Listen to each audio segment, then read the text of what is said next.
सो hey guys, काफी ज्यादा long time के बाद मैं स्क्रीन पर आ रहा हूँ एंड फाइनली मुझे भी काफी अच्छा लग रहा है आप लोगों से इतना अच्छा इंट्रोगेट करके। एंड आप लोगों का इतना अच्छा प्यार है। आप लोग वीडियो को लाइक करते हो एंड कमेंट करते हो। आप लोग कमेंट करते हो तो मुझे सच में बहुत अच्छा लगता है। एंड दिल से धन्यवाद जो बंदे, मतलब जो ब्रदर लोग कमेंट करते हैं, आपका दिल से थैंक यू। एंड जितने भी कमेंटर्स हैं उनकी मेरे पास लिस्ट है, मैं उनको इंस्टाग्राम पर जरूर से एक वीडियो के अंदर रिवील करूंगा एंड कमेंट को अलग से दिखाऊंगा भाई अपने इंस्टाग्राम पे सच में। एंड गाइस चलिए आगे देखते हैं, इस स्टोरी में सच में मजा आने वाला है। एंड आगे हमें इस एपिसोड में कुछ नेक्स्ट लेवल की चीजें देखने को मिलेंगी। एंड यूट्यूब की गाइडलाइंस इतनी ज्यादा स्ट्रिक्ट हो चुकी हैं कि मुझे भी चीजों को चेंज करना पड़ा है। मतलब गाइस जो पहले मतलब चीजें अलाउ थी वो अब अलाउ नहीं है। मतलब जैसे कि एआई से आप ऑडियो जनरेट करके वो करवा सकते हैं, तो ये सब चीजें अलाउ नहीं है। एंड उसी को नजर रखते हुए तो मैं इसको खुद लाने की कोशिश कर रहा हूँ। आई होप आपको बेहतरीन लगेगा। एक चीज मैं कहना चाहूंगा कि टाइम के साथ चीजें बहुत बेहतर हो जाएंगी, बट अभी स्टार्टिंग की है तो थोड़ा बेहतर नहीं होगा। तो चलिए इस एपिसोड को स्टार्ट करते हैं। क्या होने वाला है इस एपिसोड में, सच में मजा आने वाला है। तो चलिए देखते हैं, लेट्स डू इट। अगली सुबह आहान किसी से मिलने पार्क में आता है और इंतजार करने लगता है। बहुत वक्त बीत गया था पर जो आहान से मिलने आने वाला था वो अब तक नहीं आया था। थक कर जब आहान वापस जाने लगा तब उसने देखा कि कोई आ रहा है। उसके साथ एक लेडी थी जिसने उनका छाता पकड़ा हुआ था। उसने ब्लैक कलर के कपड़े पहने हुए थे और बालों को एक हाई पोनी से बांधा हुआ था। आहान ने जब उन्हें आते हुए देखा तो उसका सारा गुस्सा और नाराजगी खत्म हो गई। उसके चेहरे पर स्माइल आ गई और वो पानी में छप छप करते भागते हुए उनकी तरफ जाने लगा। उसने उस लड़की की तरफ ज्यादा ध्यान नहीं दिया। उसके लिए इस वक्त उस बूढ़े आदमी से मिलना ज्यादा जरूरी था। उनकी उम्र 80 साल के ऊपर थी। वो एक ग्रैंड मास्टर थे और उनका ऑरा बहुत अलग था। आहान ने उन्हें जूनियर सैल्यूट किया, जैसे हर मार्शल आर्टिस्ट अपने गुरु को किया करते हैं। आहान ने उन्हें अपना गुरु माना था। ग्रैंड मास्टर धनंजय ने कहा, इतने कॉम्प्लिकेटेड सैल्यूट की कोई जरूरत नहीं है। अब ये मॉडर्न दुनिया है, तुम मुझे नॉर्मली भी ग्रीट कर सकते हो। आहान ने अपनी गर्दन झुकाकर कहा, भले ही कैसा भी टाइम हो, एक स्टूडेंट को अपने एटिकेट नहीं भूलने चाहिए। उन्होंने देखा कि आहान बहुत सीरियस था। उन्होंने स्माइल किया और कहा, मैंने तुम्हें बहुत इंतजार करवाया है ना। ऐसा नहीं था कि मैं तुम्हें इंतजार करवाना चाहता था, बस बारिश की वजह से हम ट्रैफिक में फंस गए थे।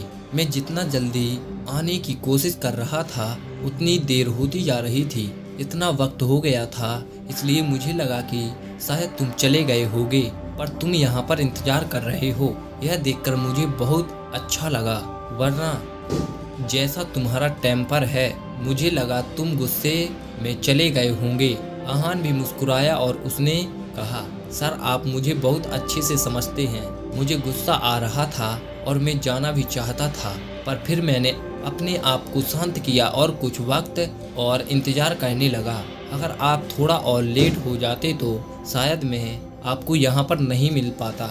जब धनंजय ने ये बात सुनी तो वो और खुश हो गए थे। उन्होंने आहान से कहा, तुम ऐसे क्यों हो? मैंने बस तुम्हारी थोड़ी सी तारीफ की और तुमने मेरे सामने सच बोल दिया। तुम्हारी सच्चाई देखकर मैं बहुत इम्प्रेस हूँ। आहान भी मुस्कुरा रहा था। वो बहुत खुश था कि वो धनंजय को याद था और वो खुद उससे मिलना चाहते थे। आहान का शुरू से ही मुंबई में रहने का कोई मन नहीं था। वो उनसे मिलने के बारे में कुछ नहीं कह रहा था क्योंकि उन्होंने उसे मिलने से मना किया था, पर आज जब वो मुंबई में था तब उन्होंने खुद उसे मिलने के लिए बुलाया था। वो तीनों एक साथ चल रहे थे और उस लड़की ने अभी भी धनंजय को बारिश से बचाए हुए था, पर धनंजय ने अब तक उसका और आहान का इंट्रोडक्शन नहीं करवाया था। जब उन्होंने कुछ नहीं बताया तब आहान ने भी कुछ नहीं पूछा। बारिश अब धीरे हो गई थी। धनंजय ने कहा, तुम्हारा मार्शल आर्ट कहाँ तक पहुँचा? तुमने कोई प्रोग्रेस किया? आहान जानता था कि वो उससे ये सवाल जरूर करेंगे और आहान ने जवाब पहले ही सोच लिया था। उसने कहा, मेरा मार्शल आर्ट्स बहुत वक्त से पीक पर अटका हुआ है। पर कुछ रिस्ट्रिक्शंस की वजह से मैं आगे नहीं बढ़ पा रहा हूँ। मुझे भी बहुत कन्फ्यूजन है। धनंजय आहान को देख रहे थे। वो जानते थे कि उसकी बॉडी में जो रिस्ट्रिक्शंस थे उन्हें तोड़ना आसान नहीं था। उन्होंने कहा, जब मैं मर जाऊंगा तब शायद वो अपॉर्चुनिटी तुम्हारे पास आ जाएगी। आहान ये सुनकर घबरा गया और उसने कहा, सर आपकी बॉडी टफ है, आप प्लीज ऐसी बातें मत बोलिए। ये चीज हम डिसाइड करने वाले कौन होते हैं, ये तो सब ऊपर वाले की मर्जी है। धनंजय ये बात सुनकर मुस्कुरा रहे थे।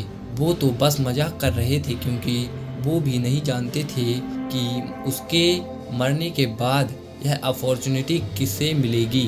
उन्होंने कहा, इसे ज़्यादा सीरियसली मत लो, ये किसे मिलेगी मैं भी नहीं जानता।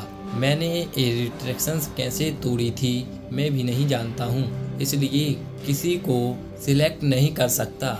आहान उनकी बात बहुत ध्यान से सुन रहा था। उसने उनकी बात खत्म होने के बाद बहुत सोचा और फिर उनसे कहा, सर पता नहीं आपने इसके बारे में सुना है या नहीं, पर क्या आपने कभी रिटर्निंग हार्ट बुक के बारे में सुना है?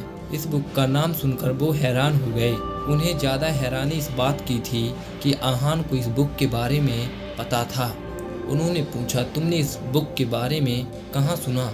उसके बाद आहान ने उन्हें जयपुर में वो सब सच बता दिया। उसने सीक्रेट स्टेज, सी लाइन टावर और कोई भी बात उनसे नहीं छुपाई थी। उसने बस ये बात उन्हें नहीं बताई थी कि नीतू और हर्ष वर्मा भी इस बुक को ढूंढ रहे थे। जब उन्होंने ये सब सुना तब वो हैरान हो गए थे। उन्होंने कहा, अब मैं बहुत बूढ़ा हो गया हूँ, अब मैं उस बुक के बारे में सोच भी नहीं सकता। ये सुनकर आहान को समझ आ रहा था कि ये बुक शायद बहुत इम्पोर्टेंट है और वो उस बुक के बारे में और उसके ओरिजिन को लेकर कुछ और जानना चाहता था। उसने पूछा, क्या ये बुक बहुत इम्पोर्टेंट है जो ये आपको भी चाहिए? धनंजय ने कहा, बहुत इम्पोर्टेंट है। अगर मैं 10 साल नहीं 5 साल भी छोटा होता तो तुमसे इस बुक का पता जरूर मांगता, पर अब मैं बहुत बूढ़ा हो गया हूँ। मैं जानता हूँ अब मेरे पास ज़्यादा वक्त नहीं बचा है। आहान चुप हो गया था। वो इस बात पर उनसे कुछ नहीं कह सकता था। अगर वो उन्हें कुछ भी कहता तो उन्हें यही लगता कि वो उन्हें खुश करने के लिए सब बातें बोल रहा है और ये सब उन्हें पसंद नहीं था। उन्होंने कहा, जब तुम ग्रैंड मास्टर बन जाओ तब तुम्हें समझ आएगा कि वो लेवल क्या है। उसमें टेक्निक्स कोई काम नहीं आती। अगर तुम्हें स्ट्रॉन्ग बनना है तो फिर तुम्हें फास्ट होना पड़ेगा। ये सारी टेक्निक्स तब कोई काम नहीं आएंगी। आहान ये बात पहली बार सुन रहा था, इसलिए वो ये सारी बातें बहुत ध्यान से सुन रहा था। उसने नहीं सोचा था कि एक ग्रैंड मास्टर उसे ये सारी बातें बोलेंगे। उन्होंने अपनी बात कंटिन्यू की, तो सुप्रीम रेलम में पहुंचने के लिए ग्रैंड मास्टर जिंदगी भर मेहनत करते हैं और यह रिटर्निंग हार्ट बुक उसके लिए बहुत जरूरी है। आहान बहुत हैरान था, साथ में हर्ष वर्मा के लेवल को लेकर शौक में था। वो मार्शल आर्ट वर्ल्ड में नंबर 1 माने जाते थे। उसने पूछा, स्वॉर्ड किंग के बारे में आपका क्या कहना है? ऐसा कैसे हो सकता है कि वो अभी तक इस सुप्रीम लेवल पर पहुंच ही ना पाए हों? धनंजय ने ना में अपनी गर्दन हिलाई और कहा, मैं उससे मिला हूँ, वो एक मार्शल आर्टिस्ट जीनियस है। मुझे लगता है कि वो ग्रैंड मास्टर की बाउंड्री तोड़कर अपने बलबूते पर नेक्स्ट स्टेज पर पहुंच गया है। आहान ने कहा, ऐसा कैसे हो सकता है? वो मुस्कुराए और उन्होंने कहा, कुछ भी हो सकता है। तुम्हें ये बात माननी चाहिए कि वो एक मार्शल आर्ट जीनियस हैं और एक एक्सेप्शन भी है। आहान इस बात पर कुछ नहीं बोल सकता था। वो उनसे कभी नहीं मिला था, पर उसने धनंजय की बातों पर यकीन था। वो जानता था कि वो कोई भी बात बिना प्रूफ के नहीं कहेंगे। उन्होंने आगे कहा, पर अगर हम उसकी बात करें तो वो सुप्रीम डील्ड में नहीं पहुंचा होगा। रिटर्निंग हार्ट बुक मिलने के बाद उसकी स्ट्रेंथ इतनी बढ़ जाती कि कोई भी उसका मुकाबला नहीं कर पाएगा। वो दुनिया में पहले से नंबर 1 है, बाद में तो उसके आसपास भी कोई नहीं होगा। आहान ने उन्हें नहीं बताया था कि सिर्फ हर्ष ही नहीं बल्कि नीतू भी उस बुक को ढूंढ रही थी, पर ऐसा लग रहा था कि वो आगे इस बारे में बात करना चाहते थे। जब वो पार्क में वॉक कर रहे थे तब वो चलते चलते एक पवेलियन के पास पहुंच गए। तीनों ने अपने छाते हटाकर और साइड में रख दिए। धनंजय ने बैठने के लिए एक जगह ढूंढ ली। उनके बैठने से पहले उस लेडी ने वो जगह साफ कर दी। आहन बहुत कैजुअल था, इसलिए वो बिना जगह साफ किए बैठ गया। उसने सामने देखा कि बारिश की वजह से चारों तरफ कीचड़ थी। धनंजय ने भी उस तरफ देखा और कहा, कभी कभी बारिश कीचड़ कर देती है। देखो पूरा पार्क कैसे कीचड़ से भर गया है। सब कुछ कितना मैसिव और शांत लग रहा है। आहन ने भी देखा और सब उसे वो अजीब लग रहा था। उसने कहा, हाँ, और एक गंदगी सच में है। अगर सब कुछ ऐसा ही रहा तो कुछ बुरा ही होगा। मैं तो इतने मैसिव और कीचड़ की वजह से यहाँ पर मर जाऊंगा। ये बोलते हुए आहन को एहसास हो गया था कि उसने कुछ गलत बोल दिया। उसे ये बात नहीं बोलनी चाहिए थी। आहन की इस बात से धनंजय और उनके साथ वो लड़की दोनों आहन को देखने लगे और आहन बहुत घबरा गया था। उसे ऐसे देखकर धनंजय समझ गए थे कि वो क्या सोच रहा है, इसलिए उन्होंने मुस्कुराते हुए कहा, ये बस मरने की ही तो बात है। मुझे लगता है कि इसमें कुछ गलत नहीं है। अगर मैं भी अभी मर जाऊं तो इसमें भी कुछ बुरा नहीं होगा। बात बस यह है कि बुढ़ापे में शोर शराबा थोड़ा कम पसंद आता है। आहन जानता था कि उन्होंने मुंबई में सेटल होने का प्लान इसलिए बनाया था क्योंकि वो इस शहर को प्रॉपर करना चाहते थे। जब वो उनसे मिला तब उन्हें लोग और शोर शराबा बहुत पसंद था। वो चाहते थे कि उनके आसपास हल्ला और चहल पहल बनी रहे। काफी सालों बाद वो उनसे मिला था तो उन्हें शांति चाहिए थी। आहन को एहसास हो गया था कि वो सच में बदल गए थे और उनकी उम्र हो गई थी। आहन ने कहा, सबके स्टेट और माइंड बहुत अलग होते हैं। जैसे आप कुछ सोच रहे हैं और मैं कुछ सोच रहा हूँ, पर देखिए ना, जो आपके पास बैठी हैं वो कुछ बोल नहीं रही हैं। क्या उनके मन में कुछ नहीं है या फिर उनकी स्ट्रेंथ इतनी है कि उन्हें कुछ फील होना बंद ही हो गया है। धनंजय ने उस लेडी को देखा और फिर मुस्कुराने लगे। उसकी आंखों में बहुत खुशी थी। आहन को समझ आ रहा था कि उनके बीच इशारों में बात क्यों हो रही है। धनंजय ने कहा, मैंने तुमसे कहा था कि ये तुम्हारे बारे में जरूर पूछेगा। ज्यादा देर तक बिना पूछे नहीं रह पाएगा। वो लेडी टेढ़ी नजरों से आहन को देख रही थी, पर उसने कुछ नहीं कहा। उन दोनों की बात सुनकर ऐसा लग रहा था जैसे उन्होंने आपस में शर्त लगाई हो और अब धनंजय जीत गए थे। आहन ने हंसते हुए कहा, सर, हम आपस में कभी मिले ही नहीं हैं, पर कभी भी आपने इनसे मेरे बारे में शर्त लगा ली। धनंजय ने कहा, इसमें मेरी कोई गलती नहीं है। ये चाहती थी कि मैं तुम दोनों का इंट्रोडक्शन कराऊं। ये देखना चाहती थी कि तुम इसके बारे में पूछते हो या नहीं। तुमने अब जब पूछ ही लिया है तो यह शर्त मैं जीत गया हूँ। और सबसे बड़ी बात यह है कि तुमने स्टार्टिंग से अब तक पूछा ही नहीं। सबसे बड़ी बात यही है। आहन चाहता था कि धनंजय उन दोनों का इंट्रोडक्शन करवाए।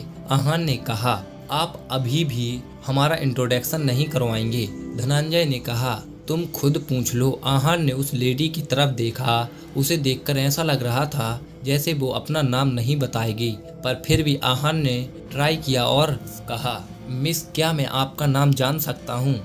उसने उसे घूरा और फिर कहा, मोहिता। वो लेडी बिल्कुल वैसी थी जैसा आहन ने सोचा था। वो ज़्यादा किसी से बात नहीं करती थी और थोड़ा एरोगेंट भी थी, पर उसे उसका नाम उसकी पर्सनैलिटी से मैच होता नहीं लग रहा था। उसने कहा, ये नाम आप पर ज़्यादा सूट नहीं करता है। ये सुनकर धनंजय हैरान हो गए और इसलिए उन्होंने कहा, ये इसका असली नाम नहीं है। ये नाम तो मैंने इसे दिया है। इसका असली नाम वो अपनी पूरी बात कर पाते उससे पहले ही मोहिता ने कहा, आपको सबको सब बताने की ज़रूरत नहीं है। मोहिता की ये बात सुनकर वो बिल्कुल चुप हो गए। आहन बिल्कुल उत्सुकता से उसका असली नाम सुनने के लिए इंतजार कर रहा था और उसने कुछ कहा नहीं। आहन हेल्पलेस था और वो समझ गया था कि अब उसे उसका असली नाम नहीं पता चलेगा। अचानक से वहाँ पर बहुत शांति हो गई। बारिश की बूंदों की आवाज़ भी साफ सुनाई दे रही थी। उन्हें वहाँ बैठे हुए बहुत देर हो गई थी, पर फिर भी धनंजय ने अब तक नहीं बताया था कि वो उससे क्यों मिलना चाहते थे। आहान को लगा कि वो उससे इस बारे में बात करने में अनकंफर्टेबल फील कर रहे थे, इसलिए उसने खुद ही पूछना ठीक समझा। उसने कहा, सर आप मुझसे क्यों मिलना चाहते थे? अगर आप नहीं बताएंगे तो हम ऐसे ही बैठे रहेंगे और इस बारे में बात ही नहीं कर पाएंगे। वो आहान की बात सुनकर एम्बेरस हो गए। उन्होंने कहा, मैं तुम्हारे पूछने का इंतजार ही कर रहा था। आहान ने कहा, अब तो मैंने पूछ लिया है तो आप मुझे उस बारे में बता सकते हैं। धनंजय ने बारिश की बूंदों की तरफ देखा और कहा, मैं तुमसे इसलिए मिलना चाहता था क्योंकि मैं चाहता हूँ कि तुम मेरे लिए किसी को ढूंढो। आहान बहुत क्यूरियस हो गया और उसने कहा, और वो कौन है? उन्होंने अभी भी नहीं जवाब दिया था और कहा, तुम उसे अच्छी तरह से जानते हो। आहान ने कहा, सर अगर आप सीधा जवाब नहीं देंगे तो मुझे कैसे पता चलेगा? धनंजय ने फाइनली एक गहरी सांस ली और कहा, मैं जानता हूँ, तुम कपिस को जानते हो और वो तुम्हारा बहुत अच्छा दोस्त भी है। मैं उसके बारे में बात कर रहा हूँ। आहान ये बात सुनकर हैरान हो गया था। उसे नहीं पता था कि वो उसे कपिस के बारे में बात करने के लिए मिलना चाहते थे। उसने पूछा, आप उसके बारे में क्या बात करना चाहते हैं? ये बोलने के बाद आहान समझ गया था कि अब वो इस मैटर में फंस चुका है, पर धनंजय ग्रैंड मास्टर थे इसलिए उनके सामने वो कुछ नहीं बोल सकता था। धनंजय ने कहा, मैं बस कुछ लोगों की मदद करना चाहता हूँ। तुम्हारा और कपिस का जो रिश्ता है तुम उनकी मदद कर सकते हो। तुम्हारे लिए ये ज्यादा मुश्किल नहीं होगा। आहान को समझ नहीं आ रहा था कि वो क्या जवाब दे। उसने कहा, हाँ और ना ही ना कहा। धनंजय ने कहा, वो लोग मुझसे बहुत ज्यादा मदद मांग रहे हैं, मैं उन्हें मना नहीं कर पाया। अब अगर मैंने उनकी मदद नहीं की तो फिर वो बुरा मान जाएंगे और मुझे बहुत बुरा लगेगा। अगर ऐसा हो गया तो फिर मुझे से बड़ा पापी कोई नहीं होगा। मैं ऐसा नहीं कर सकता, पर तुम कर सकते हो। मुझे तुम्हारे और कपिस के रिश्ते के बारे में पता है। आहान कुछ सोच ही रहा था और उसने सोचकर कहा, आप सही कह रहे हैं, मेरा और कपिस का रिश्ता बिल्कुल अलग है। हम दोनों बहुत अच्छे दोस्त हैं, पर मैंने उसके साथ कभी बिजनेस के बारे में बात नहीं की है। अगर मैंने अब जाकर उससे इस बारे में बात की तो हो सकता है कि वो मेरी बात ना सुने। धनंजय ने कहा, मैं समझता हूँ, पर तुम अपनी तरफ से पूरी कोशिश करना और अगर वो नहीं मानता तो मैं उन लोगों को सब बता दूंगा। मैं बस उनकी मदद ही कर सकता हूँ। ये बात सुनकर आहान अब उन्हें मना नहीं कर सकता था। वो बड़े थे और ग्रैंड मास्टर लेवल पर भी थे, इसलिए वो मना नहीं कर सकता था। आहान ने धीरे से कहा, ठीक है, मैं अपनी पूरी कोशिश करूँगा, पर मैं कोई गारंटी नहीं दे सकता हूँ। धनंजय ने कुछ नहीं कहा और बस आहान को देखकर मुस्कुराने लगे। अभी भी हल्की बारिश हो रही थी और काफी कीचड़ हो गई थी। वो लोग कुछ देर वहाँ पर बैठे। थोड़ी देर बाद धनंजय ने कहा, बुढ़ापे में थोड़ी सी बॉडी हिलाना अब मुश्किल हो जाता है, जब तक तो अब मुझे चलना चाहिए। जब उन्होंने ये बात कही तब आहान हड़बड़ा कर उठा। वो उन्हें छोड़ने जाना चाहता था, पर धनंजय ने उसे रोका और कहा, इसकी कोई जरूरत नहीं है, तुम मेरी मदद कर रहे हो, ये मेरे लिए बहुत बड़ी बात है। आहान जानता था कि वो आदमी ज्यादा कुछ नहीं कहना चाहता था। वो हमेशा से बहुत स्ट्रांग रहे थे और किसी की मदद नहीं लेते थे, पर इस बार उन्हें आहान से मदद लेनी पड़ी थी। धनंजय ने आहान से ऐसे लोगों के लिए मदद मांगी थी जिन्हें वो जानते थे। आहान उनका जूनियर भी था। उनके वहां से जाने के बाद आहान हेल्पलेसली बैठा था। वो उन्हें जाता हुआ देख रहा था। इतनी उम्र होने के बाद भी धनंजय का पोस्चर बहुत अच्छा था। वो बिना किसी के सहारे के चल रहे थे। मोहिता उनके साथ थी, पर फिर भी ऐसा लग रहा था जैसे वो बहुत कुछ अकेले थे। आहान बैठा बैठा सोच रहा था कि अभी क्या हुआ था। वो कपिस से आराम से बात कर सकता था। उसने भले ही कभी उसके बारे में बात नहीं की हो, पर वो जानता था कि कपिस से इस बारे में बात कर सकता था। उसे समझ नहीं आ रहा था कि अगर उसने उससे इसके बारे में बात की तो वो कैसे रिएक्ट करेगा और उनके रिश्ते पर क्या असर पड़ेगा। ये बात सुनकर अलग थी, इसलिए आहान उसके बारे में डिसाइड नहीं कर पा रहा था। वो जब उसके बारे में सोच रहा था तभी उसका फोन बजने लगा। आहान ने सोचा कि शायद कपिस ने उसे कॉल बैक किया होगा, पर जब उसने फोन निकाला तब उसे नजर आया कि वो कपिस नहीं बल्कि दिशा का कॉल था। कल मीटिंग के बाद आहान ने उसे अपना नंबर दिया था, अगर कोई भी बात हो तो वो उसे कॉल कर सकती है, पर वो इस वक्त कॉल क्यों कर रही थी, यह आहान को समझ नहीं आ रहा था। वो बहुत क्यूरियस था। उसने जैसे ही फोन उठाया, सामने से एक आदमी की आवाज आई। उसने कहा हेलो। आहान हैरान हो गया। उसने पूछा तुम कौन हो, दिशा कहाँ है? उस आदमी ने कहा तुम मेरी आवाज नहीं पहचान रहे। आहान को लग रहा था कि उसने यह आवाज पहले कहीं सुनी थी, पर कहाँ उसे यह समझ नहीं आ रहा था। अचानक से उसे कल की याद आई और फिर उसने विकास भंसाली की लड़ाई वाली बात याद आई। उसने तुरंत कहा क्या चाहिए तुम्हें? चुपचाप दिशा को छोड़ दो, वरना मुझसे बुरा कोई नहीं होगा। मैं तुम्हें छोड़ूंगा नहीं। विकास हंसने लगा और उसने कहा तुम अभी भी मेरे साथ इस टोन में बात कर रहे हो। तुम्हें नहीं लगता कि दिशा को मैं कुछ कर दूंगा? तुम खुद सोचो, अभी मेरे हाथ में चाकू है। आहान घबराया था। उसे डर था कि कहीं वो सच में दिशा को कोई नुकसान ना पहुंचा दे। उसने कहा तुम्हें क्या चाहिए? मुझे बताओ, मैं कुछ भी करूंगा। विकास ने कहा मैं इससे किडनैप नहीं करना चाहता था, पर जो तुमने कल इतने लोगों के सामने किया, मैं भी वो कैसे बर्दाश्त कर सकता था? इतने लोगों के सामने मेरी इंसल्ट हुई थी, तो मुझे भी तो कुछ करना ही था ना। आहान इस वक्त उसकी ये सारी बातें नहीं सुनना चाहता था। उसने कहा तुम्हें क्या चाहिए? अगर तुम्हें पैसे चाहिए तो मैं वो भी तुम्हें देने के लिए तैयार हूँ, बस तुम उसे कुछ नुकसान मत पहुँचाना। पर विकास ने कहा नहीं, मुझे पैसे नहीं चाहिए। मैं बस चाहता हूँ कि तुम मान लो कि मैं ज़्यादा पावरफुल हूँ और तुम मेरे सामने कुछ भी नहीं हो। ये सुनकर आहान चिड़चिड़ा हो गया। वो ऐसा कुछ करना नहीं चाहता था, पर दिशा उसके पास थी। पर आहान को समझ नहीं आ रहा था कि विकास उससे ऐसा क्यों सुनना चाहता था। उसे ये समझ नहीं आ रहा था कि वो दिशा को किडनैप करने का रिस्क ऐसे ही क्यों ले रहा है। उसे ये समझ नहीं आ रहा था अगर उसे पैसे नहीं चाहिए होते तो वो उनके ऑफिस भी नहीं आता। आहान जानता था कि उसे पैसों की ज़रूरत थी, इसलिए वो ये मौका हाथ से जाने नहीं देता। आहान ने अपने आप को शांत किया। वो जान गया था कि चीज़ें जो दिखाई दे रही थीं वैसी बिल्कुल नहीं थीं। आहान ने नाटक करना शुरू किया, मैं प्लीज़। ये सुनकर विकास नाराज हो गया और उसने कहा क्या हुआ, तुम ऐसे क्यों बात कर रहे हो? आहान ने फिर से कहा मैसेज नंबर प्लीज।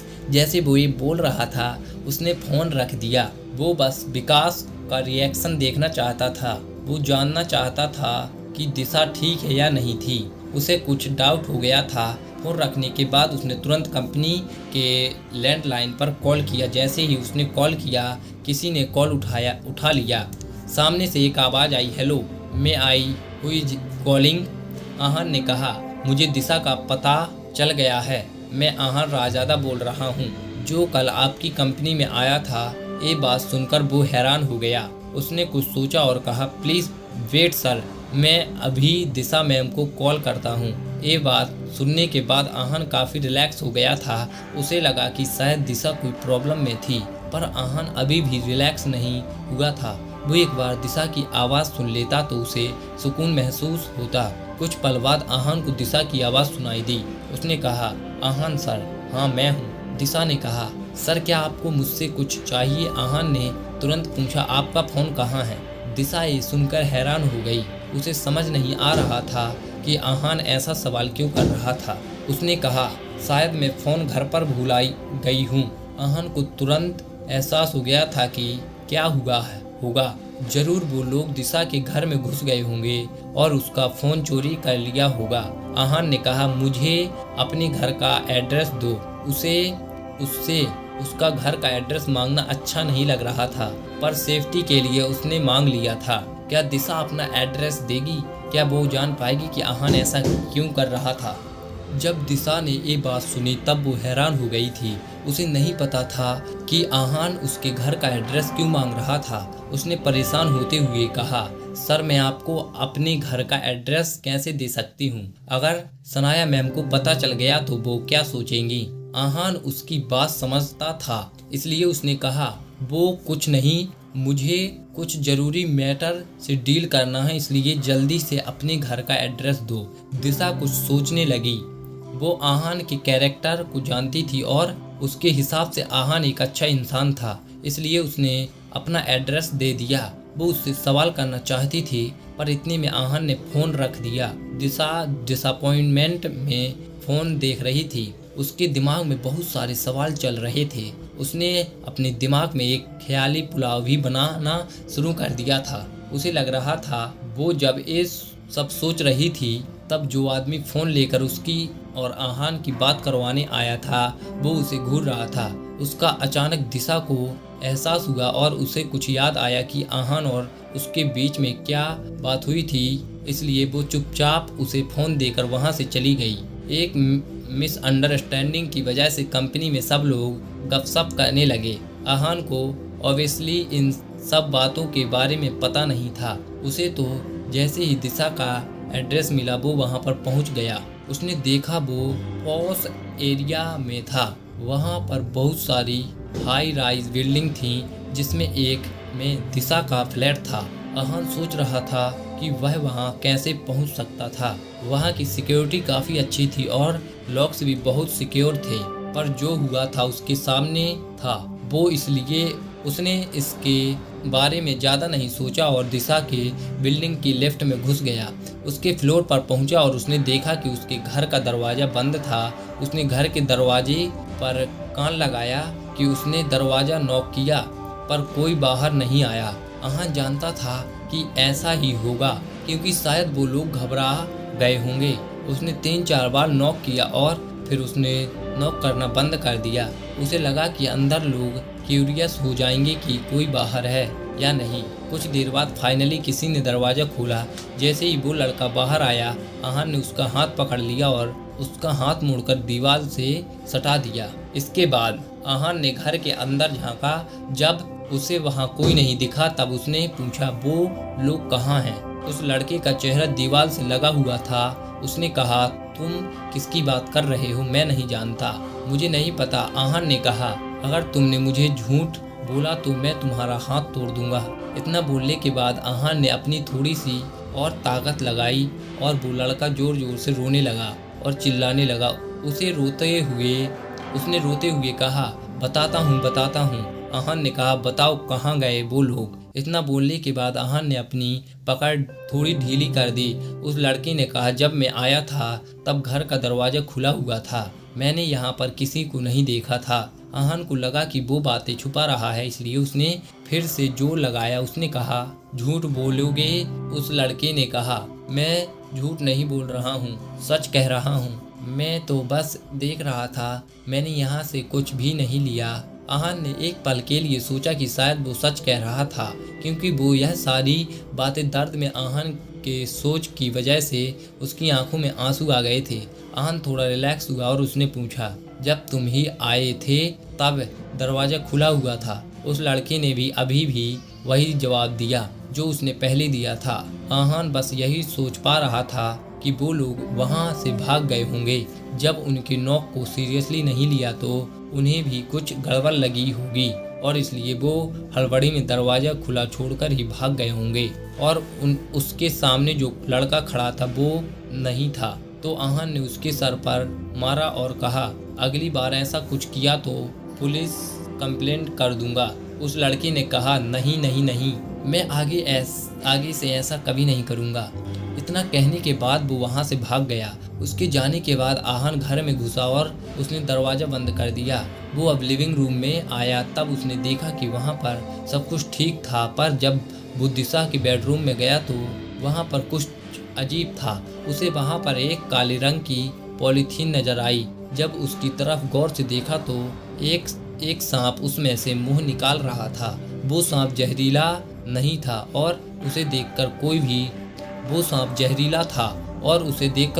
डर सकता था। ऐसा लग रहा था जैसे वो लोग दिशा को मारना चाहते थे, पर वो सांप जहरीला नहीं था और उसे देखकर कोई भी डर सकता था। ऐसा लग रहा था जैसे वो लोग दिशा को मारना नहीं चाहते थे, पर उसे डराना जरूर चाहते थे। आहान ने जैसे ही देखा वो तुरंत उसकी तरफ लपका और उसने उसे पकड़कर उस पॉलीथीन बैग में डाल दिया। तभी उसने देखा कि उसमें बहुत सारे सांप रेंग रहे थे। अगर दिशा ये सब देख लेती तो सच में बहुत डर जाती, पर जब वो वहाँ आ गया था तो वो ऐसा नहीं होने दे सकता था। आहान ने पॉलीथीन बैग को अच्छे से बंद कर दिया और फिर उन्हें रूम से बाहर फेंक दिया।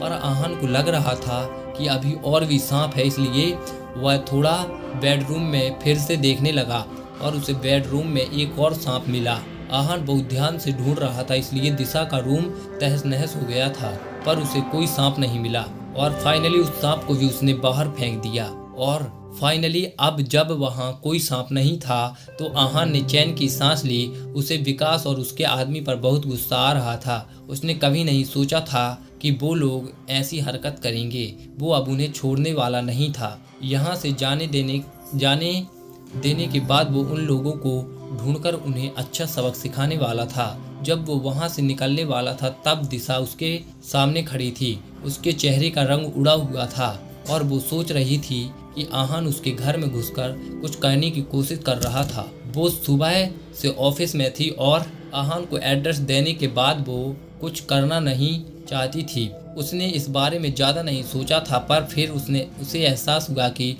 उसका फ़ोन उसके पास नहीं था और उसे उसकी ज़रूरत थी। इसके साथ में वो ये भी देख लेगी कि आहान उसके घर में था या नहीं और आखिर चल क्या रहा था। पर जब वो लिफ्ट से बाहर निकली तब उसे कुछ गड़बड़ नहीं लगी, इसलिए उसने सोचा कि शायद आहान ने ऐसे ही पूछा होगा। पर जब उसने दरवाज़ा खोला और देखा कि आहान काले रंग की पॉलीथीन के साथ उसके बेडरूम के बाहर आ रहा था तब वो हैरान हो गई थी। दिशा को नज़र आ रहा था कि उसका बेडरूम तहस नहस हो चुका था। ये सब देखकर उसे लग रहा था जैसे आहान ही चोर था। दिशा ने साइड में रखे शोपीस को उठाकर आहान की तरफ फेंका। आहान के रिफ्लेक्स बहुत फास्ट थे, इसलिए उसने तुरंत उस शोपीस को पकड़ लिया और कहा, दिशा ये आप क्या कर रही हैं? मेरी बात तो सुनिए। पर दिशा ने कुछ नहीं सुना और वहाँ पर दूसरा सामान उठाकर उसकी तरफ फेंका। आहान ने दोनों हाथ में सामान था, इसलिए वो उसे पकड़ नहीं पाया। उसने डॉज कर दिया। वो शोपीस जमीन पर गिरकर टूट गया। आहान ने कहा, जैसा आप समझ रही हैं वैसा कुछ नहीं है, मेरी बात सुनिए। अब कुछ और नहीं था, इसलिए दिशा रुक गई। आहान को जैसा ही मौका मिला उसने कहा, दिशा मेरी बात सुनिए, जैसा आप सोच रही हैं वैसा कुछ नहीं है, मैं यहाँ कुछ लेने नहीं आया हूँ। दिशा ने कहा, आप भी मेरे बेडरूम से निकले हैं जो तहस नहस हो चुका है और आपके हाथ में एक ब्लैक पॉलीथीन है, तो फिर मैं क्यों गलत ना सोचूं? आपने चोरी की है। मैं आपको अच्छा इंसान समझती थी, पर आप ऐसे निकलोगे मैंने कभी नहीं सोचा था। आहान ने कहा, मैं अच्छा इंसान ही हूँ, मैं यहाँ पर चोर को पकड़ने आया था। दिशा ने कहा, अच्छा तो फिर कहाँ है चोर? मुझे क्यों नहीं दिखाई दे रहा? मुझे तो लगता है कि आप ही चोर हो।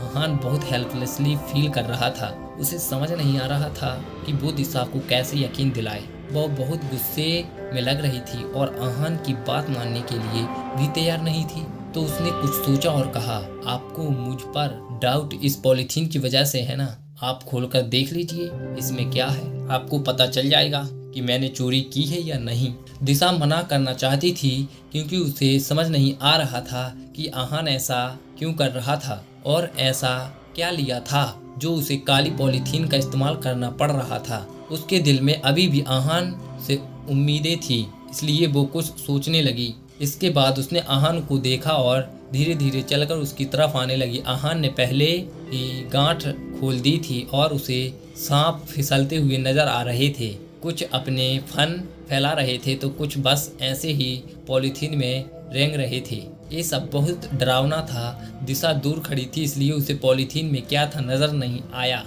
पर जैसे जैसे वो आगे बढ़ रही थी उसे दिख रहा था कि पॉलीथीन में कुछ हिल रहा था। उसे समझ नहीं आ रहा था कि उसमें क्या था। उसने आहान को देखा। वो समझना चाहती थी कि वो पॉलीथीन खुद हिल रही थी या फिर आहान कुछ कर रहा था। आहान के चेहरे पर सिर्फ हेल्पलेस रिएक्शन था और वो इंतजार कर रहा था कि दिशा उस पॉलीथीन को देखे। उन्हें खुले में देखकर भी दिशा अगर देखती तो बहुत डर जाती, पर आहान को अभी भी इन सब से कोई मतलब नहीं था। वो बस अपने आप को इनोसेंट साबित करना चाहता था। जब दिशा उसके पास आई और उसने पॉलीथीन में देखा तो अचानक से एक सांप ने मुंह बाहर निकाला और फन फैलाकर खड़ा हो गया। दिशा यह देखकर बहुत डर गई और घबराहट में जमीन पर गिर गई। आहान उसकी मदद करने के लिए आगे आया कि इतने में दिशा जोर से चिल्लाई, मेरे पास मत आओ, नहीं वहीं खड़े रहो। आहान वहीं रुक गया। दिशा ने उसकी तरफ देखा और कहा, आप ये मेरे घर पर क्यों लाए हो? आहान ने कहा, इन्हें मैं नहीं लाया हूँ, ये मुझे आपकी बेडरूम में मिला, वरना आपका बेडरूम इतना खराब हो जाता। दिशा को समझ नहीं आ रहा था कि उसे उसकी बात पर भरोसा करना चाहिए था या फिर नहीं। उसने पूछा, आप मुझसे झूठ तो नहीं बोल रहे हैं ना? आहान ने कहा, मैं तुमसे झूठ क्यों बोलूँगा? अगर मुझे आपके घर में छोड़ना होता तो मैं ये रूम से बाहर नहीं जा रहा होता। बल्कि दिशा ने कुछ सोचा। आहान जो कह रहा था वो सच था। वो अभी भी डरी हुई थी, इसलिए उसने कहा, प्लीज़ आप इन्हें फेंक दो। आहान ने कहा, ठीक है, मैं इन्हें फेंक कर आता हूँ, अपने आप को संभालो, मैं कुछ खाने के लिए लेकर आता हूँ। दिशा ने कहा। जब तक दिशा फ्रेश होकर आई तब तक आहान भी खाना बना चुका था। दिशा अभी ऑफिस में आई थी और आहान ने पूछा, कैसा है? दिशा ने कहा, बहुत अच्छा है, मुझे नहीं पता था कि आप इतनी अच्छी कुक भी हैं। आहान ने कुछ नहीं कहा और बहुत स्माइल करने लगा। इसके बाद दिशा ने पूछा।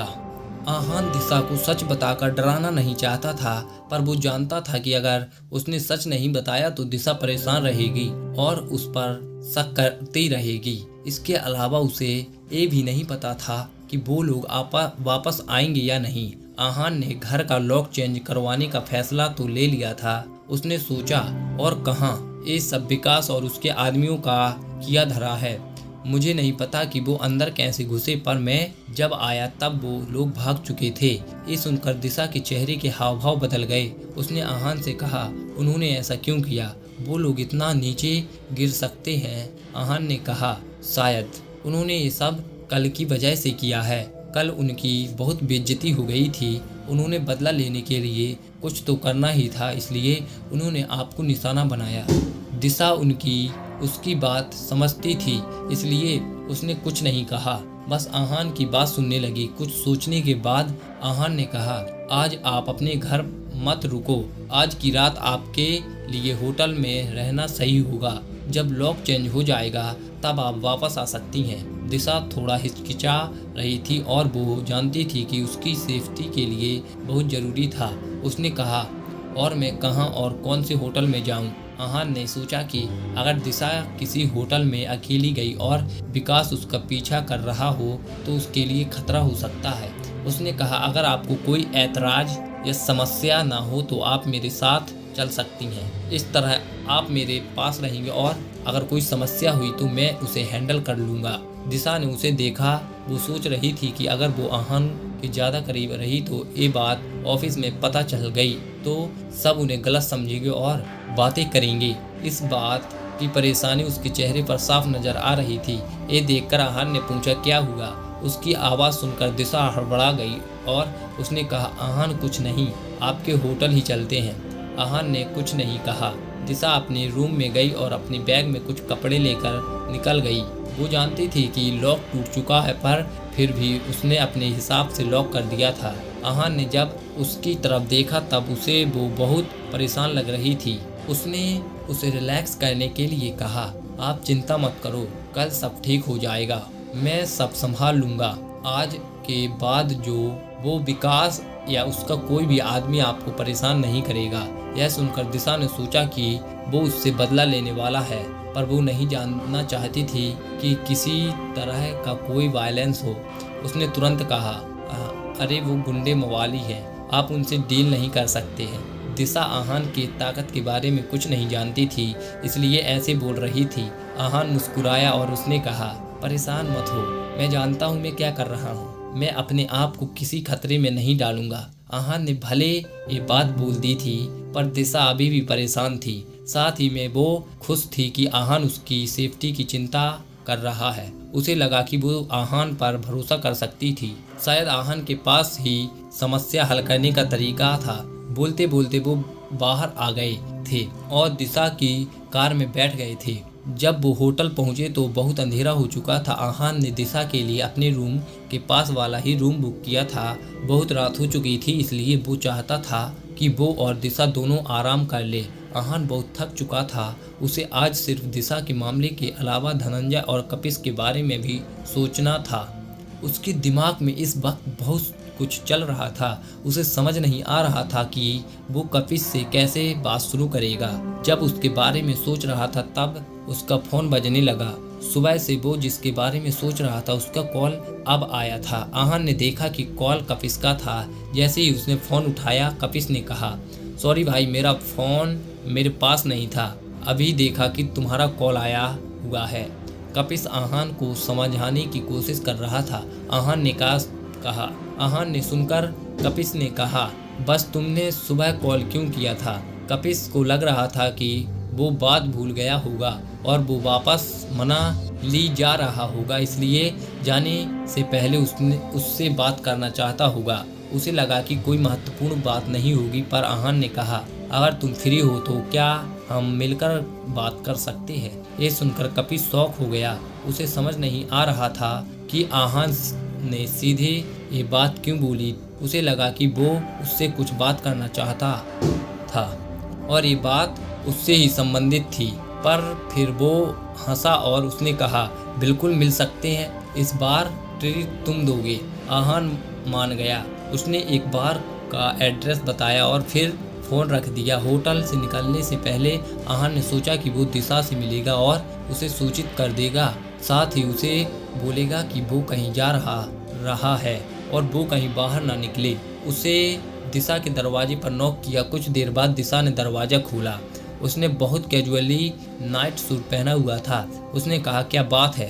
आहान ने कहा, मैं तुम्हें ये बात बताने आया हूँ कि मैं किसी काम से बाहर जा रहा हूँ। दिशा घबरा गई क्योंकि उसे लगा कि वो उन लोगों को ढूंढने जा रहा है। उसने परेशान होते हुए कहा, क्या आप इस वक्त उन लोगों को ढूंढने जा रहे हैं? आहान समझ गया था कि दिशा को कोई गलतफहमी हो गई थी। उसने तुरंत कहा, नहीं, मैं उन्हें ढूंढने नहीं जा रहा हूँ, मैं तो बस अपने दोस्त से मिलने जा रहा हूँ। ये सुनकर दिशा ने चैन की सांस ली। ये देखकर आहान ने कहा, किसी अनजान के लिए दरवाज़ा मत खोलना। दिशा मान गई और उसने कहा, आप भी ध्यान रखना। होटल से निकलने के बाद आहान बार में पहुंच गया था। उसने देखा कि कपिस पहले से वहां पर था। जैसे ही वो उसके पास पहुंचा, उसने कहा, तुम इतनी जल्दी कैसे पहुंच गए? ट्रीट सुनकर बहुत खुश हो गए थे क्या? ये सुनकर कपिस मुस्कुराया और उसने कहा, खुश होने वाली बात तो है, जब भी हम मिलते हैं मैं तुम्हें ट्रीट देता हूँ और आज तुम ट्रीट दे रहे हो। वहाँ पर बहुत शोर था, सब ड्रिंक कर रहे थे और आपस में बातें कर रहे थे। आहान ने पूछा, क्या पीना पसंद करोगे? कपिस ने कहा, विस्की। आहान ने एक बोतल विस्की और 2 गिलास मंगवाए। जैसे ही विस्की और आई और उन दोनों ने एक सिप लिया। कपिस ने कहा, यह होती है दारू, विस्की के सामने बाकी सब fail. What a great test. Aahan ने उसकी बात सुनकर कहा, तुम सही कह रहे हो, इस विस्की का कोई जवाब नहीं है। Let's enjoy the drinks. इसके बाद दोनों ड्रिंक करने लगे। आहान ने उसे अभी तक कोई बात नहीं बताई थी। वो दोनों बस ड्रिंक एंजॉय कर रहे थे और अपनी दोस्ती के किस्से याद कर रहे थे।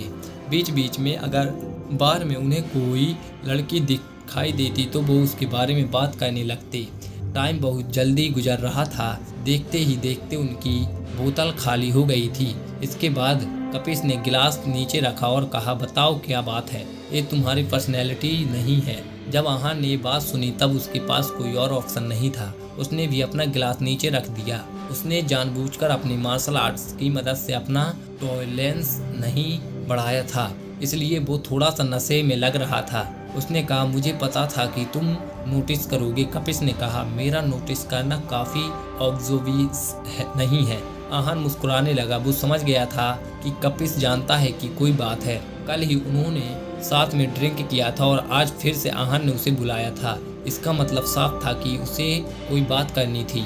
आहान ने बात कुछ ज़्यादा घुमाई नहीं और कहा, किसी ने मुझसे तुम्हें से बात करने के लिए कहा है।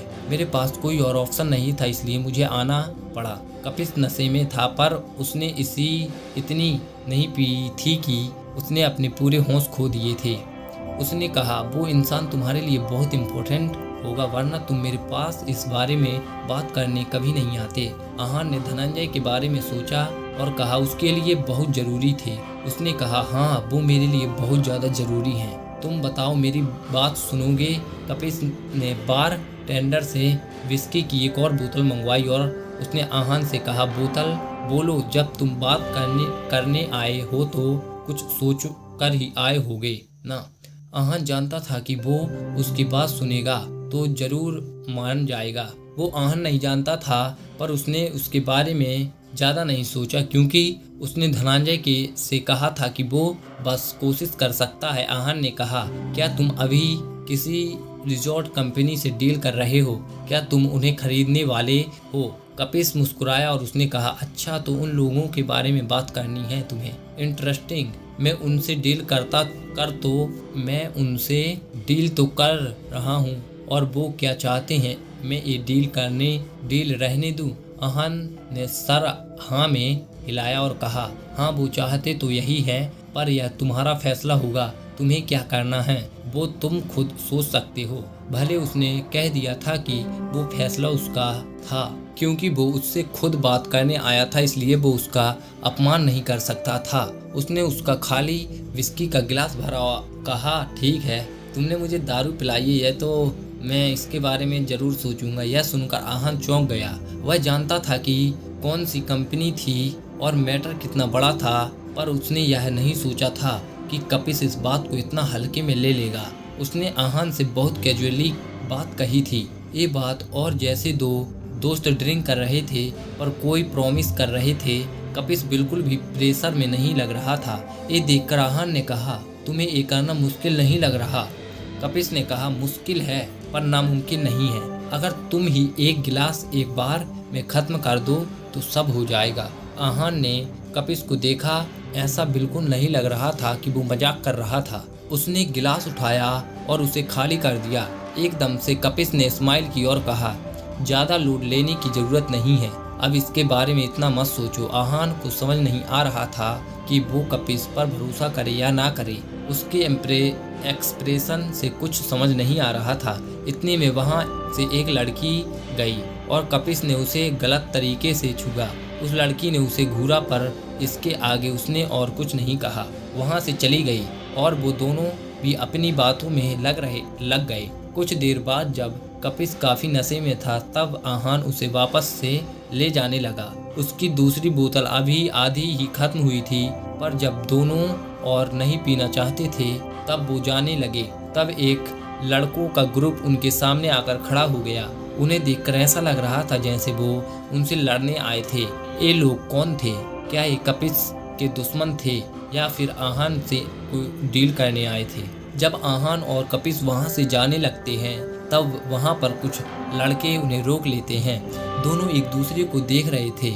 एक पल के लिए आहान ने सोचा कि शायद ये कपिस के आदमी हैं और उसे नुकसान पहुंचाना चाहते हैं, पर जब उसने देखा कि कपिस को भी हैरानी है तो उसे कुछ समझ नहीं आया। उन दोनों को कुछ समझ नहीं आ रहा था, पर जब उन्होंने उस लड़की को देखा तो उस लड़की ने कहा, ब्रो यही है जिसने मुझे मारा था। आहान समझ गया था कि वह लड़की अपने भाई और दोस्तों को लेकर आई है। आहान ने सोचा कि अब यह मामला इतनी जल्दी सॉल्व होने वाला नहीं है। कपिस ने उन्हें गुस्से में देखा और कहा, अगर मैं इन्हें जरा सा छू लिया तो यह पहली बार था जब आहान कपिस को इस तरह देख रहा था। उसे समझ नहीं आ रहा था कि वह कैसे रिएक्ट करे। उस ग्रुप की लीडर ने कहा, कपिस को गुस्से में देख रहे थे और कहा, तुम अपने आप को समझते क्या हो? कपिस को इससे कोई फर्क नहीं पड़ा, बल्कि उसने कहा, तो तुम मुझे मारना चाहते हो? एक बात याद रखना, अगर तुमने मुझे हाथ भी लगाया तो मैं तुम्हारे परिवार की और तुम्हारे दोस्तों की सबकी जान ले लूँगा। यह बात सुनकर आहान हैरान हो गया। वह समझ गया था कि कपिस भी एक बिगड़ा हुआ इंसान है, पर वह उसका दोस्त था, इसलिए वह उसे छोड़ नहीं सकता था। उसने उन लोगों से कहा, मेरा दोस्त ना समझ है, प्लीज़ इसकी बातों को सीरियसली मत लेना। आहान जैसे ही आगे आने लगा, कपिस ने उसे पीछे किया और कहा, आओ मैं भी देखता हूँ मुझे हाथ लगाने की हिम्मत किसमें है। वह वहाँ पर सिर्फ कुछ पैसे लेने आए थे, उनका लड़ने का कोई इरादा नहीं था। कपिस को इस तरह देखकर उन लोगों को लग रहा था जैसे वह अपने प्लान में सक्सेसफुल नहीं हो पाएंगे। उस लड़की ने कुछ सोचा और आहान को देखा। उसे देखकर ऐसा लग रहा था जैसे वह उससे बात करना चाहता है।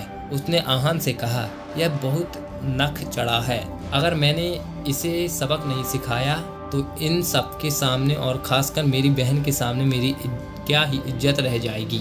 मैं ऐसे ही तो नहीं जा सकता।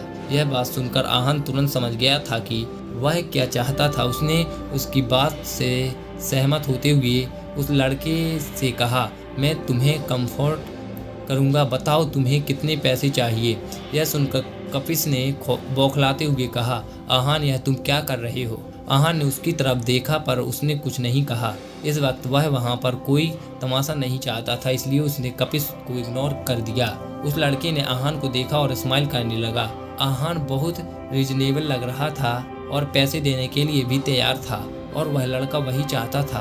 आहान भी जानता था कि उसे पैसे निकालने ही पड़ेंगे। उस लड़की ने कहा, यह मामला मेरी और मेरी बहन की इज्जत का है। मुझे ज़्यादा तो नहीं चाहिए, बस मुझे 50,000 रुपये ट्रांसफ़र कर दो। यह प्राइस कुछ कम नहीं था, एक मिडिल क्लास आदमी की सैलरी के बराबर था। किसी के लिए भी इतने पैसे निकालना आसान नहीं था। वह लड़का खुद परेशान था कि कहीं उसने बहुत ज़्यादा अमाउंट तो नहीं मांग ली थी। जब उसने देखा कि आहान ने पैसे ट्रांसफ़र करने के लिए फ़ोन निकाल भी लिया था तो वह खुद हैरान हो गया था।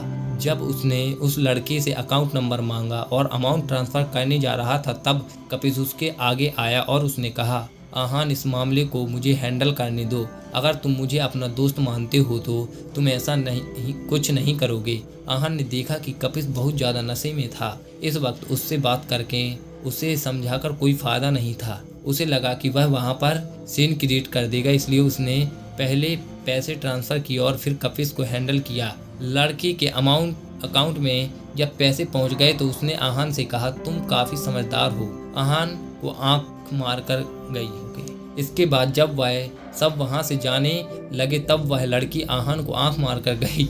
आहान समझ गया था कि उनका मकसद सिर्फ पैसे लेना था। उन्हें जाता देख कपिस ने कहा, ये कहाँ जा रहे हो, लड़ो मुझसे। आहान कपिस को संभालने लगा। उसने कहा, शायद वह लोग तुम्हें पहचान गए थे, उन्हें तुम्हारी आइडेंटिटी पता चल गई होगी, इसलिए वह वहां से भाग गए। कपिस बहुत नशे में था पर फिर भी उसे लगा कि कुछ गड़बड़ है। अचानक से उसने पूछा, तुमने कुछ किया, तुमने उन्हें भगाया क्या। आहान ने उसे सहारा दिया और कहा, नहीं मैंने कुछ नहीं किया। जब आहान ने मना कर दिया तो वह भी उसकी बात मान गया। वह वैसे भी बहुत नशे में था, इसलिए वह कुछ सोचने के लायक नहीं था। जब आहान कपिस को लेकर घर पहुंचा तो उसे संभालने के लिए नौकर और उसकी वाइफ आ गए। आहान कपिस की वाइफ से सिर्फ एक बार मिला था। वह एक दूसरे को नहीं जानते थे, इसलिए आहान को वहां पर ज़्यादा देर रहना ठीक नहीं लगा। जब वह लोग कपिस को अंदर लेकर गए तब आहान भी वहां से निकल गया। जब वह होटल पहुंचा तब वह दिशा से मिलना चाहता था पर उसे लगा कि वह सो चुकी होगी, पर दिशा का रूम खुला था। यह देखकर वह हैरान हो गया। उसने दरवाजे को नॉक किया और दरवाजा पूरा खोल दिया। अंदर जाते हुए उसने पूछा, इतनी रात हो गई है और अब तक जाग रही हो, सब ठीक है ना। दिशा ने कहा, हाँ सब ठीक है, मुझे बस थोड़ी फिक्र हो रही थी। आहान ने पूछा, किस बात की फिक्र। दिशा ने कुछ नहीं कहा और बस उसे देखने लगी। उसे समझ नहीं आया था कि आहान ने बस ड्रिंक कर रही थी और कोई घबराने वाली बात नहीं थी। आहान को ठीक ठाक देखकर दिशा भी रिलैक्स हो गई थी। उसने कहा, कुछ नहीं, आप थक गए होंगे, आपको सो जाना चाहिए, मैं भी सो रही हूँ। आहान ने ज़्यादा सवाल नहीं किए और कहा, ठीक है, गुड नाइट। इसके बाद आहान ने दरवाज़ा बंद करके वहाँ से चला गया। वह थका हुआ था और थोड़ा नशे में था, इसलिए उसे बेड पर लेटते ही नींद आ गई थी। उसे रात भर बहुत अच्छी नींद आई थी। जब सुबह सूरज की रोशनी सीधा उसके चेहरे पर पड़ रही थी तब 8-9 बज रहे थे। जब आहान की आंखें खुली उसने अपने आप को स्ट्रेच किया और बाथरूम में चला गया।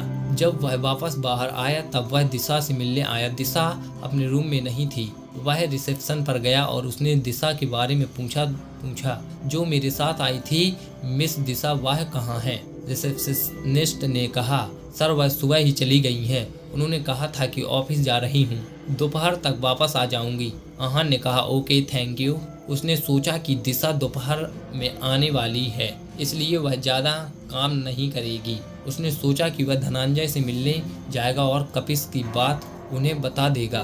धनंजय का घर मुंबई के पुराने एरिया में था, वहाँ उनका अपना घर था। आहान उनके लिए कुछ गिफ्ट भी लेकर आया था। जब वह घर में घुसा तब मोहिता बाहर गार्डन में थी और पौधों को पानी दे रही थी। वह अपने काम में बिजी थी, पर उसकी कान बहुत तेज थे और उसे किसी के आने की आहट सुनाई दे गई थी। जब उसने आहान को देखा तब उसने कहा, तुम यहाँ क्या कर रही हो? आहान ने स्माइल की और कहा, मैं यहाँ पर धनंजय से मिलने आया हूँ। मोहिता ने उसे देखा और कहा, सर अपने रूम में है, तुम वहाँ जा सकते हो। इतना कहने के बाद वह फिर से अपने काम में बिजी हो गई और उसने आहान को इग्नोर कर दिया। आहान ने उसका एटीट्यूड देखकर डिसअपॉइंटमेंट में सिर हिलाया। मोहिता जैसे कल थी वैसे ही आज लग रही थी। जब आहान उनके रूम में पहुंचा तो उसने देखा कि वह अपनी चेयर पर बैठे थे और अखबार पढ़ रहे थे। वह बहुत बोलता उसके पहले ही धनंजय ने कहा, मैं जानता था कि तुम जरूर आओगे, मुझे तुम्हारी आवाज़ आ रही थी। आहान मुस्कुराया और उसने कहा, आपकी सेंसेस आज भी उतनी ही स्ट्रांग है। धनंजय ने कहा, आहान देखो, और वह मुस्कुराए। उसके हाथ में गिफ्ट देखकर उन्होंने कहा, यह सब टेबल पर रख दो और यहाँ से चले जाओ। मैं तुम्हें देखकर समझ गया था कि तुम मुझसे क्या बात करने आए हो। यह सुनकर आहान चौंक गया। उसे नहीं लगा था कि धनंजय उसे डायरेक्टली जाने के लिए कह देंगे और उसने इसके बारे में ज़्यादा नहीं सोचा और वहाँ से चला गया। जब मोहिता ने देखा कि आहान बहुत जल्दी बाहर आ गया था तब वह काफ़ी क्यूरियस हो गई थी और उसने अपना एटीट्यूड बरकरार रखा और कुछ नहीं पूछा। पर आहान समझ गया था, इसलिए उसने कहा, सर मुझसे मिलना नहीं चाहते हैं। मोहिता ने कुछ नहीं कहा और बस आहान को देखती रही। जब आहान वहाँ से जाने वाला था तब मोहिता ने कहा, मुझे कुछ सामान लाना है, तुम मेरे साथ चलोगे? आहान को विश्वास नहीं हो रहा था कि मोहिता उससे मदद मांग रही थी। उसके पास वक्त था इसलिए उसने कहा, अभी चलना है? मोहिता ने कहा, हाँ, मेरे सर को इन्फॉर्म करके आती हूँ। इतना कहने के बाद वह घर में गई और जब वापस आई तब उसके हाथ में एक वॉलेट था। वह बिल्कुल टिपिकल गर्ल्स वॉलेट था, इसलिए आहान को देखकर वह थोड़ा अजीब लग रहा था। वह मोहिता को पर्सनैलिटी को बिल्कुल सूट नहीं करता था। उन्होंने आपस में कोई बात नहीं की। दोनों एक शॉपिंग मॉल में पहुंच गए। वहां पर मोहिता ने शॉपिंग की। उसे छोटा बड़ा काफ़ी सारा सामान लेना था। आहान ने सामान देखकर कहा, यह थोड़ा ज़्यादा नहीं है? मोहिता ने कहा, नहीं ज़्यादा नहीं है, पर यह जगह। मोहिता ने आहान की बात पूरी होने से पहले कहा, क्या हुआ, थक गए क्या? आहान अंडर वेटिंग फोर्स के लेवल पर था। मार्शल आर्टिस्ट था, इसलिए वह इतना जल्दी नहीं थक सकता था, पर उससे यह बात सुनकर बिल्कुल अच्छा नहीं लगा। वह बस मोहिता को देख रहा था और उसने कुछ नहीं कहा। कुछ देर बाद मोहिता ने उससे कहा, सर कल रात से बहुत अपसेट हैं, उनका मूड बहुत ज़्यादा ऑफ है। उन्हें बता नहीं पा रहे हैं कि उन्हें तुमसे मदद मांगना अच्छा नहीं लग रहा। आहान ने कहा, मैं जानता हूँ सर कैसा फील कर रहे हैं, पर मैं क्या कर सकता हूँ, उनके लिए भी मदद मांगना जरूरी था। मोहिता ने कहा, तुम्हें यह बात इसलिए नहीं बता रही हूँ क्योंकि मैं चाहती हूँ कि तुम कुछ करो। मैं तुम्हें यह बात इसलिए बता रही हूँ क्योंकि मुझे सर की फिक्र है। मुझे डर है कि उन्हें कुछ हो न जाए। यह बात सुनकर आहान हैरान हो गया। उसे तो धनंजय बिल्कुल नॉर्मल लग रहे थे, फिर मोहिता ने ऐसी बात क्यों कही थी?